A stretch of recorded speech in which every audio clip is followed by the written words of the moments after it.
इस महीने की आखिरी तारीख यानी 31 जुलाई 3 जरूरी काम करने की आखिरी तारीख है। इस महीने आपको इनकम टैक्स रिटर्न फाइल करने और पीएम फसल बीमा योजना के लिए रजिस्ट्रेशन कराने जैसे काम निपटाने हैं। ऐसा ना करने पर आपको परेशान भी होना पड़ सकता है। आइए हम आपको बताते हैं ऐसे ही 3 कामों के बारे में जो आपको 31 जुलाई तक निपटाने हैं। इनमें सबसे पहले है इनकम टैक्स रिटर्न दाखिल करना, नहीं तो आपको जुर्माना भी देना पड़ सकता है। वित्त वर्ष 2022-23 के लिए इनकम टैक्स रिटर्न दाखिल कराने की आखिरी तारीख 31 जुलाई 2023 है। 31 जुलाई के बाद आईटीआर फाइल करने पर लेट फीस देनी होगी।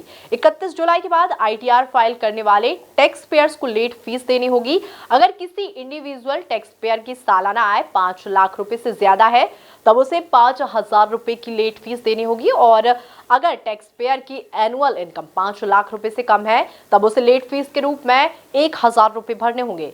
वहीं दूसरे नंबर पर आती है प्रधानमंत्री फसल बीमा योजना। इसके लिए रजिस्ट्रेशन अगर नहीं किया है तो जल्द ही कर लें। देश में कई जगह पर बाढ़ आने की वजह से फसलों को नुकसान पहुंचा है। इन हालातों में प्रधानमंत्री फसल बीमा योजना किसानों के बड़े काम आ सकती है। किसान प्रधानमंत्री फसल बीमा योजना में अपनी फसल का बीमा करवाकर आर्थिक नुकसान से बच सकते हैं। फसल बीमा योजना में रजिस्ट्रेशन कराने की अंतिम तारीख भी 31 जुलाई है। और अंत में आता है इंदिरा गांधी राष्ट्रीय मुक्त विश्वविद्यालय में फ्री रजिस्ट्रेशन।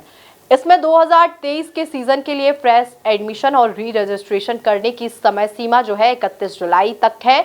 जो भी इसके लिए आवेदन नहीं किए हैं वे IJNOU की आधिकारिक वेबसाइट पर जाकर open and distance learning programme के लिए रजिस्ट्रेशन कर सकते हैं। तो यदि आपने भी इन 3 कामों को अभी तक नहीं किया है और आप इनमें से कुछ भी 3 काम करना चाहते हैं तो जरूर 31 जुलाई के पहले इन्हें सुनिश्चित कर लें।